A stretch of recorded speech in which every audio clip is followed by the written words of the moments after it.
जो खिदमत आज मैं कर रहा हूं, मैं अब चाहता हूं कि मेरा बेटा भी यही काम करे। इसी तरह वो बेटा कह रहा है कि बाप ने आपसे जो वादे किए, आज उन वादों को मैं पूरा करने आया हूं। आज बड़ी जरूरत है, हमारे मुल्क के पाकिस्तान के अंदर भी बहुत जरूरत है।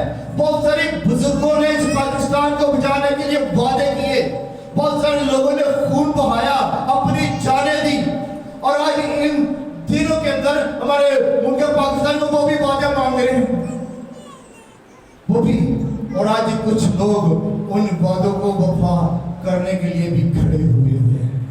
हमारी दुआ है कि पाकिस्तान के अंदर भी वो वादे सब वफा पाए और पाकिस्तान की बका, रिहाई, बहाली, छुटकारा आए और उनके बंधन छुए, बैरियर टूटे और पाकिस्तान भी बहाल हो जाए। इससे मसीहा बोलो आमीन।